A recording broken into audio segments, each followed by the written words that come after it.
Now, JoyNews checks at some public schools across the country have shown widespread disregard for COVID-19 protocols as the schools reopened today. Our correspondent who have been monitoring students showing up in schools say some are coming in without the masks. In private schools, adherence of to the protocols is relatively better. Richard Kojo is joining us from the central region where he has been engaging pupils in some of the schools that he visited. Well, before we get to Richard to talk to us more on what he's found out, take a look at what he has sent through. Mask? Where is your mask? You didn't bring some, or it's in your pocket. Or why have you put your mask in the pocket? Wait. So, where is your mask? It's in your pocket? Yes, sir. So why do you have your mask in your pocket? You have the mask, but it's in your pocket. Why? You want to be infected with coronavirus? Have you heard that some people have contracted coronavirus and they are in a hospital? Do you want to also go to the hospital? Okay, so put on your nose mask and let me see. Okay, good, fantastic. So those who do have the mask, put them on, okay? Where is your mask? You don't have? Why? Why don't you have your mask? You didn't have money to buy? But why? You forgot? Oh, why did you forget to bring your mask to school? I was talking, so I forgot it. You forgot your mask. Okay, so learn to bring your mask to school always, all right? Let it always be with you, not only to school, but let it be always with you, all right? All right, thank you. Well, you heard the public service that Richard Kojo was doing there. He's joining me right now via Zoom. Hello, Richard. I think you're muted. Yes. Okay. I think you can. I do hear you, and I mean, I can feel you with the public education that you had to do with these kids, but I can tell that this is rather a widespread problem, even in your region. Yes, that is true. Even on the streets, out of 10 people you meet on the streets, it's only 2 people probably who might have their mask on. If you go to the market, even at the University of Cape Coast, where I am currently, immediately after lectures, yes, there is no mask, no entry. But immediately after the lectures, you see them, the adults as they are, they remove the mask, put them in their bags or in their pocket, and then they walk freely on the street as if there is nothing at stake. So it is not only these school pupils that this thing you would find with them. I visited about 10 schools today, and it is the private schools that you see the enforcement proper, because the parents would drive their kids to the schools, they have their mask on and all of that. Even when they even closed, the kindergarten, the nursery people, the class 1, 2 people, their masks were removed. So at that age, the enforcement was very difficult. But if you go to the upper classes, like the class I was in, class 6, when I entered, 2 people only had their mask on. So I decided to do the inquiry, and I saw that a lot of them had the mask, but they were in their pocket or they were in their bag. So it was very difficult for them to enforce. But in other schools as well, just as I spoke with the regional chairman of the Ghana National Association of Teachers, Dr. Isaac Owusu, he indicated that they have been waiting, the heads of schools have been waiting for the face mask from the Ministry and the Ghana Education Service, but they are not forthcoming. So let's take a listen to Dr. Isaac Owusu.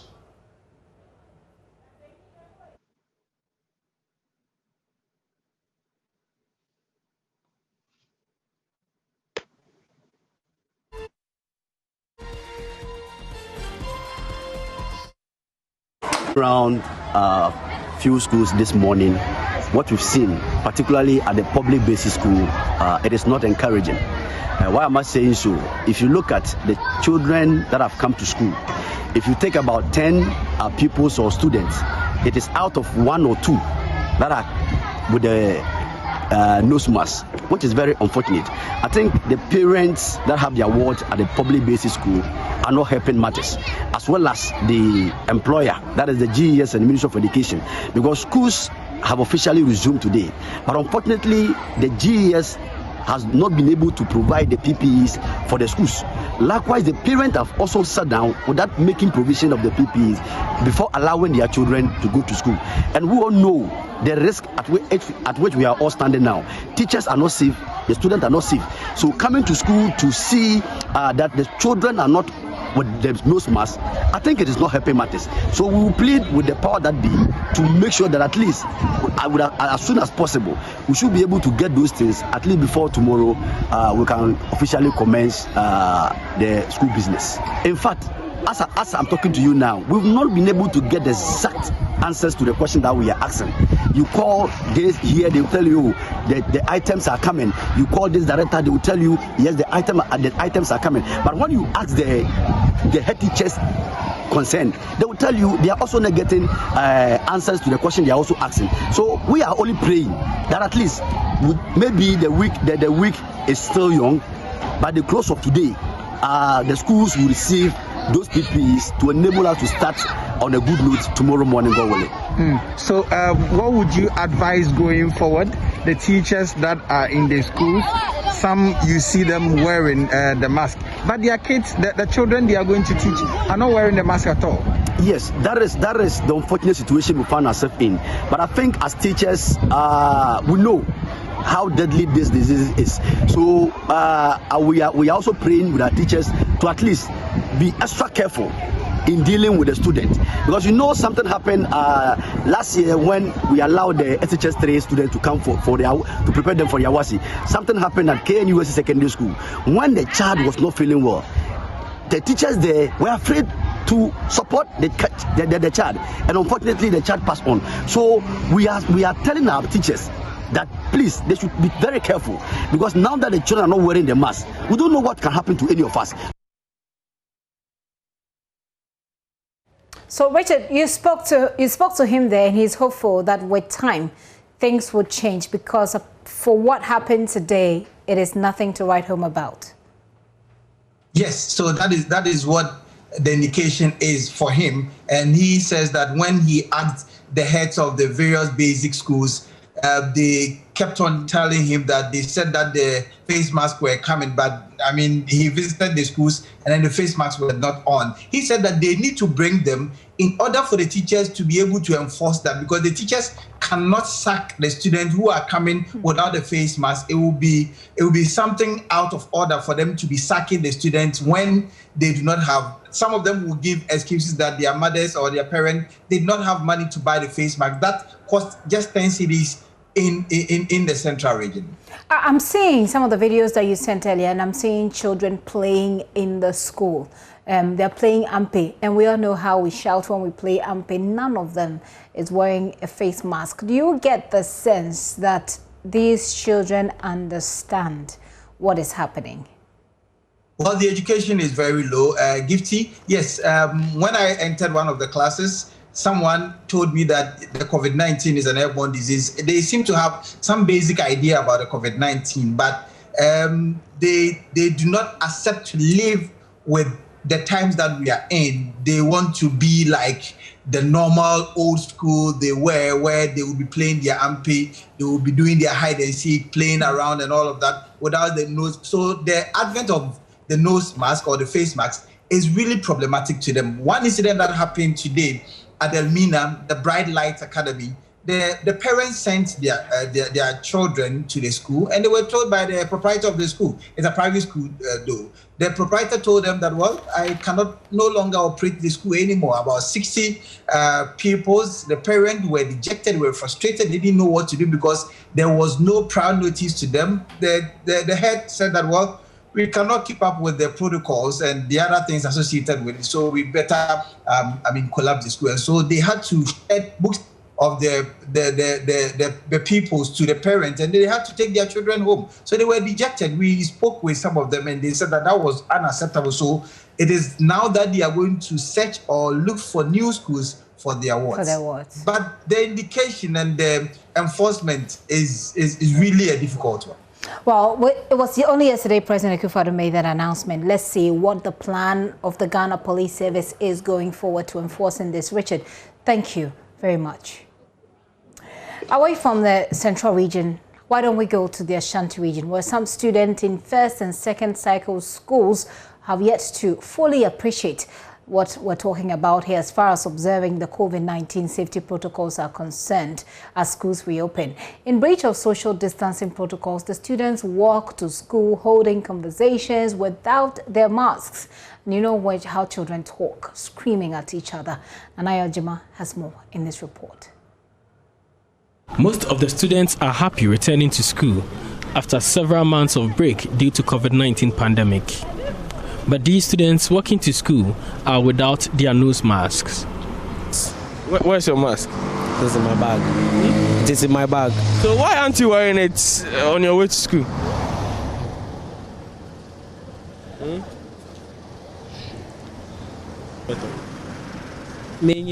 I intend buying the mask in school.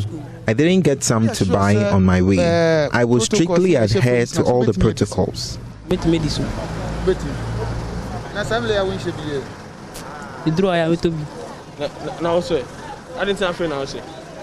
It is difficult for me to breathe in the mask, but I'll wear it. At the entrance of Bomsu School, some students stand at the entrance to enforce hand washing and the wearing of nose masks. Within the school compound, the protocols are observed. Veronica buckets are dotted across campus, but authorities will not allow the team to film. At American Dream Educational Complex, fears of parents were allayed after witnessing the measures in place for the safety of students.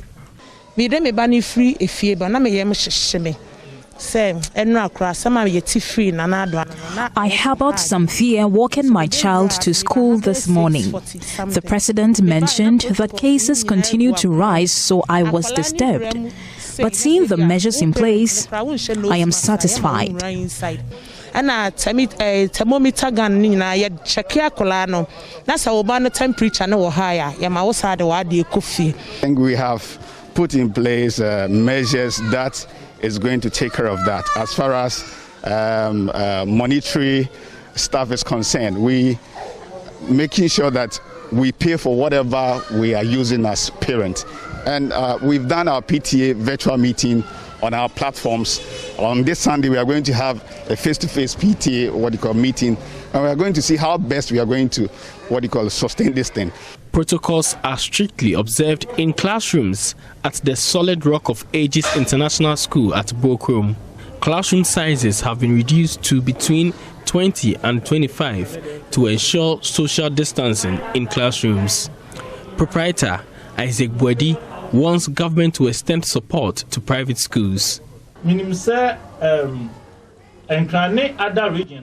Some schools in other regions have been fumigated. I know they did some work in Kumasi, but here in the Bokrom circuit, most schools were not fumigated. So we had to do it ourselves, but some are unable to afford.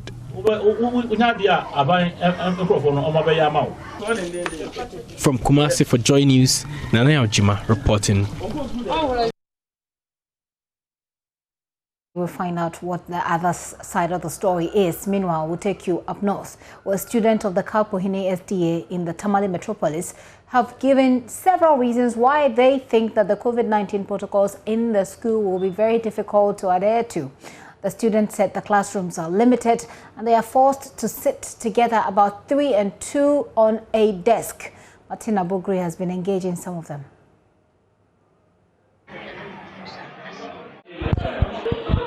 Since the time I came to school, I've not seen anyone wearing nose masks, especially the students. And government said that he will provide us with nose masks, and he has not given us the nose masks yet. So we are hoping that he provides us with the nose masks and the water, especially the water. When it comes to the washing hands and the sanitizer, we have to go to the communities to fetch water, and I won't come in. pour it inside the containers before we can get water to wash our hands. So we are hoping that the government will provide us with the nose masks and the water and sanitizer. Yes. Fear, because when we go to the community, some people are there that you don't know. And in order for us to get water, we'll ask them. And they can easily bribe you. And they can ruin your life forever. Allo awewoli talata. Allo awewoli talata. To speak frankly, observing social distances will be a problem. So in order to keep these protocols, the government needs to provide us with buildings and, most to the point, the furnitures we are sitting on. Because there's not enough space to observe the social distances. We sit 3-3 in the class, and that's not what we should have been doing. We should have been sitting individually. So now that all the badges has come, if it was to be the shift by shift, just as we used to do, it was really great. Because there was enough space for everybody to sit individually. Now that they are all there, we are sitting 3-3. Social distancing is a problem. Hand sanitizing, for that one is good. But the face masks, some of them are complaining that they can't take too long in it. For maximum, it's only 6 hours. So after the 6 hours, they remove the nose masks and they feel comfortable. Just as you came, as we were taking the video, you saw that some were not putting on their nose masks. So that was just the cause. And the washing of the hands too, as you can see, the Verona buckets, there's no water in them.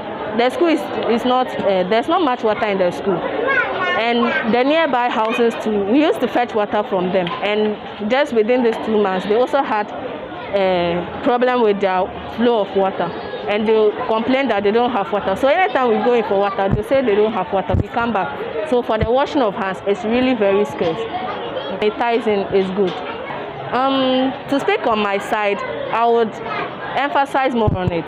Because I can see that my school and the teachers are capable of it, but I can't speak for others.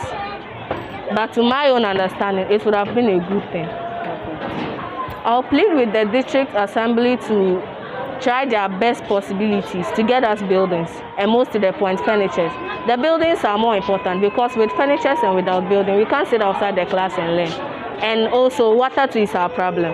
They need to offer us water, since that's what we'll be using to wash our hands. And also the sanitizers, they are there, but it seems they are going out of hand. So we plead with the district assembly and the government and people in authority to provide us this water in the buildings as well. When the COVID-19 pandemic was out, we were asked as the second batches or the year 2s to come back to school to continue our studies. So now when we came, we could see that because we were few in the school, we were able to go on with the protocols that were given by the government, like the wearing of nose masks, the social distancing and the rest, because there were not enough students here. So because of that, students were filled in other of the classes, so we were small in number, which made it very easy for us to go on with the protocols. Now for the water, now that we've increased in the school, you see, we could see that our Form 2s, because now we are now in Form 3, our Form 2s have added to us, which has made us large in number. So some of the students of Kapohen's district assembly school there. Now, how do you think the police can get us all to conform? The number is 054010909. I'll be talking to the Institute for Education Studies as well, what their perspective is as far as making sure that we all stick to the COVID-19 protocols. It's Executive Director Peter Enti there, who is joining us via Zoom. But let me just quickly, Peter, you're welcome, by the way, and thank you for your time and your patience. Thank you. Right. I'd just like to quickly speak to Martina, who just brought in that report. Martina, we're seeing these students, I mean, some of them are very well wearing their masks, but they're saying that looking at their class sizes and sitting on 3 on one desk, will be very difficult for them to observe these protocols. That's true. From what they are telling us, the furniture is small and the class itself is also small. And so they are forced to crumple themselves in 2 or 3. And then they say that some would wear the mask and protect others, but others may not. And so that is really affecting them. Now, one other critical issue that came out was the water. There's no water in most of these schools. And so they have the Veronica buckets, but there's no water for them to wash their hands and then observe the protocol. But in some other schools, they do not have the water, they don't have anything, and the students themselves are not wearing their mask. And if you go to the Matoria Primary School this morning, as I went there, not a single person was in the mask, except the teachers who were wearing the mask. All the students didn't have. And they gave reasons from, my mother said she'll buy it later, to I told my mother and she said nothing, and several other excuses. Now, their hope is that if government distributes, then they can have to wear. But if government does not give in within the next 2 days, it means that they would have to go to school without protection.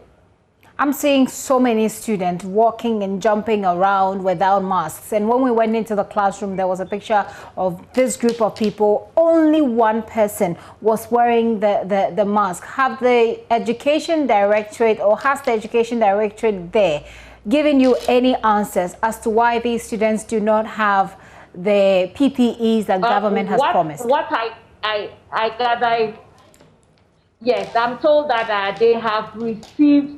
They haven't received the full complement of the PPEs they are expected. They are left with a nose mask, and they are expecting that it will arrive today and it will go to the various districts. So as we speak now, in the northern region, the face mask is yet to arrive, as at the time I was speaking to the PRO. Martina, thank you for that one. So it gives you an idea what we're looking at. We've been to the Volta region, we've been to the central region, we've been to the Ashanti region. We are here in the northern region, and you see that the situation is the same. That is why IFES, the Institute for Education Studies, is actually calling for a suspension of the reopening. And Peter will give us the reason why they think that we should suspend reopening of the schools now. But quickly in the Volta region, the Angloga District Director of Education, Yvonne Akpene Ame Bruce, says the inability of parents to cooperate with the directorate is making things really difficult for them there. The fact is, on the part of the directorate, we have engaged the teachers and the heads, so they know what the protocol is all about. So, as you rightly said, the teachers on their part are trying hard to make sure that the students and pupils wash their hands before they enter, they sanitize their hands before they get to the classrooms and then the libraries. But the difficulty we are facing is this. Yesterday, we were in 2 different groups. We went around the churches in the district so that we could go. And then we engage the parents and the communities, as you see, that when their wards are leaving their sites for school, they should try as much as possible to give them the mask. Unfortunately, it seems they are not cooperating well with us. So when you see the students and the pupils, they are in the streets going to school in the morning, this morning, as I was moving around without the mask.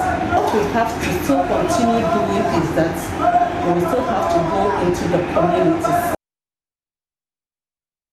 Ivy, is this a widespread story you can tell in the Volta region? Yes, so most schools in the Volta region have difficulties in trying to make sure that students We'll try and reconnect with Ivy, see how widespread this problem is in the Volta region. But you heard the director there.